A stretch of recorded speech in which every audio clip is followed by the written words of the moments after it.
Okay, I'm standing here in the C room of Hyde Street Studios, which in its heyday was known as Cosmos Factory, because this is where Creedence Clearwater Revival recorded their classic songs. It's also where bands like Jefferson Airplane, Santana, David Crosby, James Brown, Tower of Power, even going all the way up to Tupac and Dead Kennedys, a lot of classic records from that era. But in this very room is where we did the overdub sessions for my new record, and it plays a part in in my upbringing musically. I had this very romantic notion about San Francisco and about the whole Haight-Ashbury hippie scene that was going on here. When I was 10 years old, I was in Cub Scouts. My dead mother asked me what I wanted to be when I grew up, and I told her I wanted to grow up and be a San Francisco hippie. So all these years later, I'm getting to record in the same recording studio where many of my favorite San Francisco hippie bands recorded, and a lot of my favorite funk bands as well. So this room has a lot of history, and it's really cool to be here recording and to be doing this interview.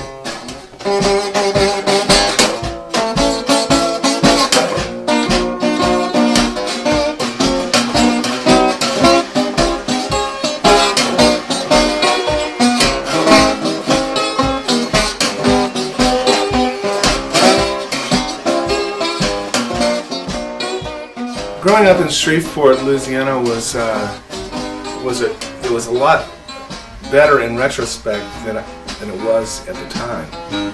For me, it's not that I had an unhappy childhood or anything. On the contrary, I had great parents who were supportive and loving. But you know, when you live in a place, you don't realize just how interesting it is until you grow up and get away from it.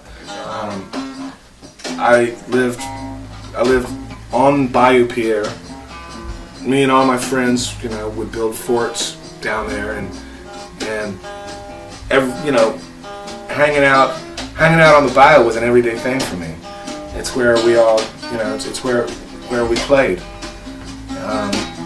amongst the alligators and water moccasins, and you know, it was just part of everyday life. That didn't seem unusual to me at all. Now when I think about it, you know, I have children, and I think about, you know, how I would feel if every day they were down there playing. You know, I would feel really worried about it.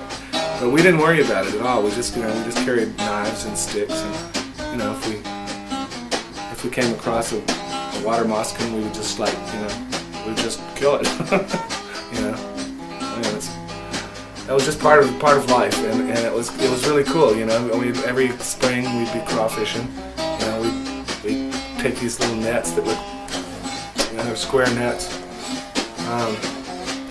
and tie a chicken neck in the middle of the net. You know, by the time you set your last net out and walk down to the first one again, the first one would just be overflowing with crawfish fighting over that chicken neck. You know, so things like that. You know, I mean, I just never even thought. I mean, we did it. It was so common that I never even thought about it. And now it's like, man, that was really cool. You know. Whenever you guys are ready, let's I think we can. Rolling. She's ready. 2, 3, 4.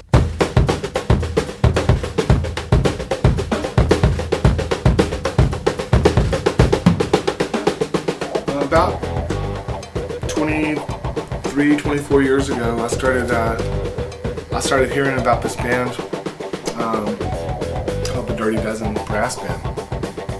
This is before they really made any records to speak of. I think they had a single out, a 45 single called Feet Don't Fail Me Now. Kurt Joseph was the original sousaphonist for the Dirty Dozen Brass Band, and his brother Charles played trombone.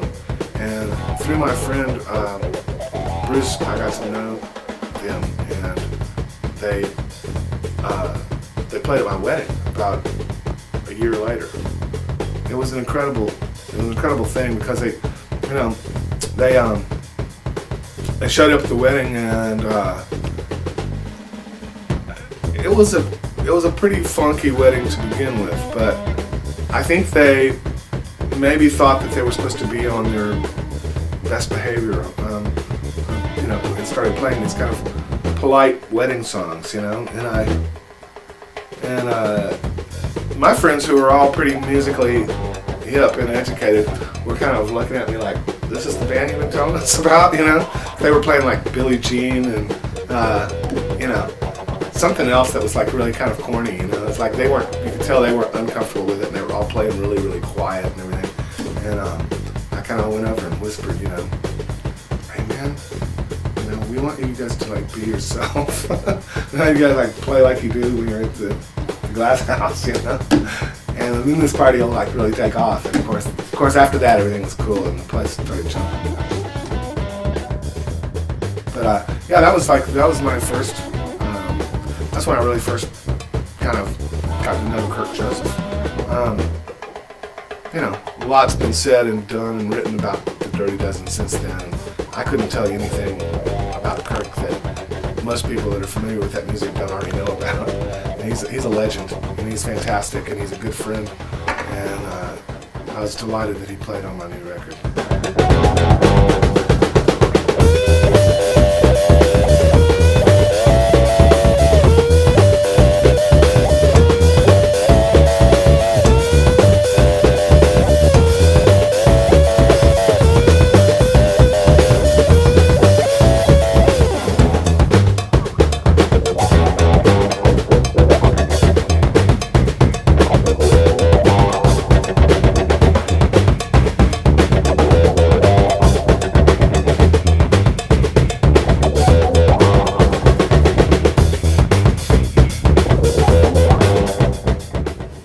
My name is Robbie Kidd.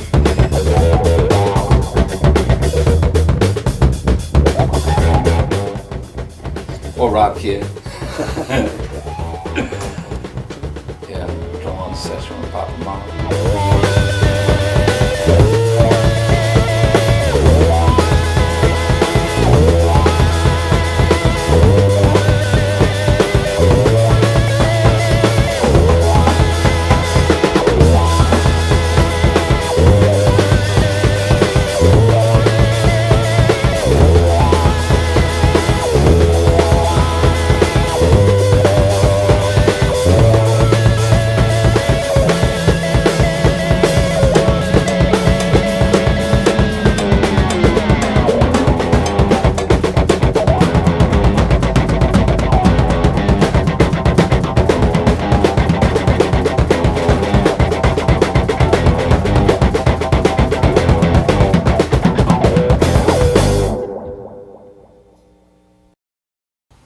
Robbie Kidd, playing the funky shit down in New Orleans. Okay. If you only knew how many drummers wish they was on this spot. That's what I'm saying. What? Give me those sticks, man. Let me show you this. You're doing great, though, bro. It's cool.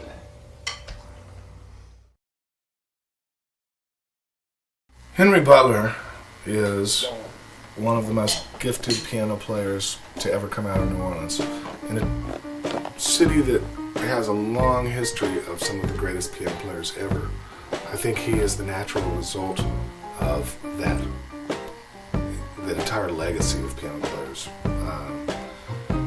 Going all the way back to, you know, people like John Roll Morton, and of course James Booker and Professor Longhair, and Toots Washington, and of course Alan Toussaint and Dr. John.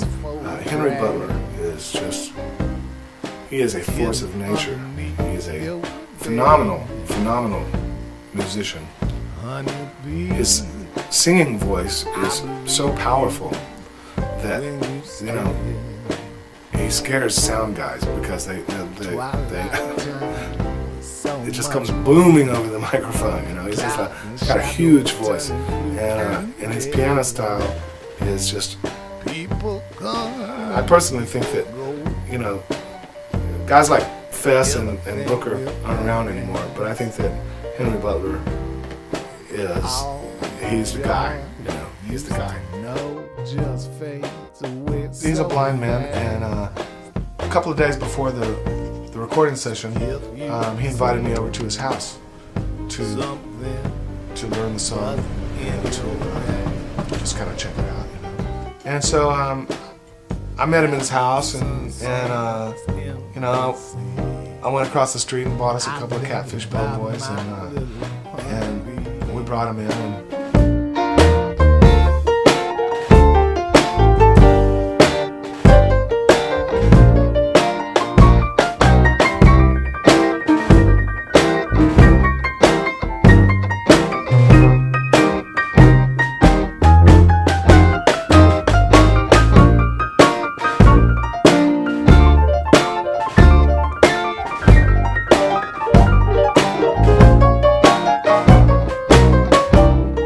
And I made a couple of other little changes to the form of that tune too. Okay. They're pretty simple changes, but Okay. I was kind of going on memory the other day, and I pulled out the demo that I made when I first wrote the tune. And it was I different. realized that there was a couple of minor things. Okay. Well, it's not that's Yeah. don't sweat, man. Well, I'll try to keep up. Do my best. Well, that's funny.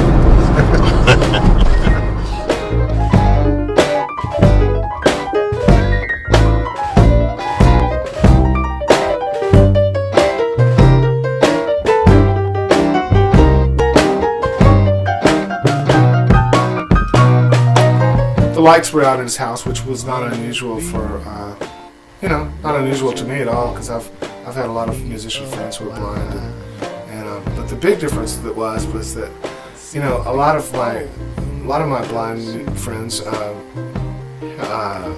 you know, weren't too concerned about how the place they lived in looked, you know. A lot of times things were kind of strewn about, or they had somebody there to kind of make sure that that wasn't the case, or, you know, there was nothing on the walls or anything like that, right? Which that makes total sense. The difference was Henry's house was beautifully furnished. There was like beautiful artwork on the walls. There was a beautiful grand piano right in the middle of the room. Everything was neat and tidy as a pin, and he was such a generous and grateful host. And the other thing that's so unusual about Henry Butler, aside from the fact that he's one of the most brilliant musicians on the planet, is that he's also a really good photographer. And his photos have been, you know, shown in galleries, and he knows how to capture something that apparently doesn't have that much to do with sight. It has to do with the spirit of the subject, and I was very honored that he wanted to take my portrait, which he did. When we played together in his living room, first of all, I just brought out my guitar and started playing a few songs, because I thought I might want him to record on several songs. But as soon as I played the song Honeybee, he immediately just honed into it, listened to it one time through, and then walked over to his piano and began playing it as though he'd been playing it all his life after hearing me play it one time. It was just amazing. And now, the only thing I'm concerned about now is that the recorded version of it with him on piano is so beautiful that it will be hard for me to play that song live without him. Because he defines the song. He makes it his own. Even though I wrote it, he really defines the song, and it's saying a lot. I love Henry Butler. I just think he's the greatest.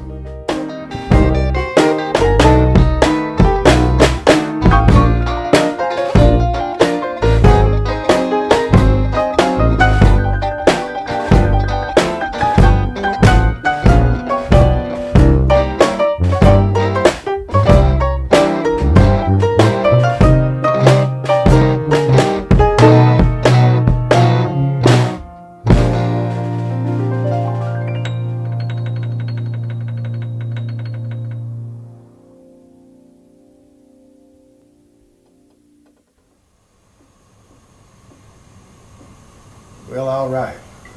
I think that one will work. Yeah.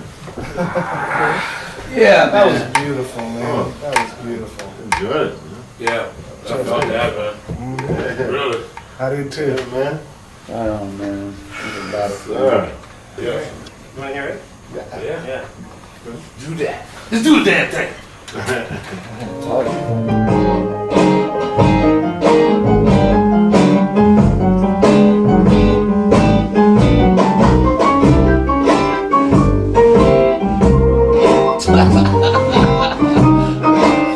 When we recorded Honeybee, I remember just being blown away by the guys in the room. I sort of had to pinch myself and take a deep breath and say, just chill out, Robbie, kid. It's all right. You know, we're just doing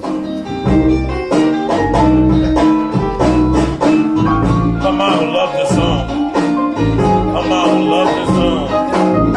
Oh yeah. She would love it. Yeah, it was an amazing experience. I'll never forget it. Right as I was done, I really felt as if we'd done something great.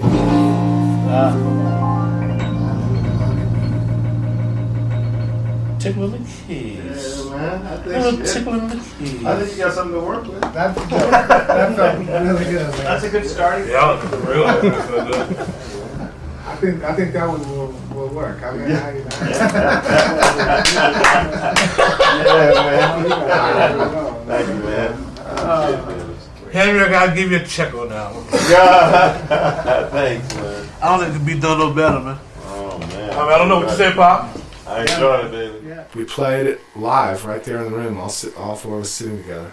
And it is, you know, perhaps my proudest moment in all the things that I've been involved in musically, all the things that I've recorded. That may be the highlight right there.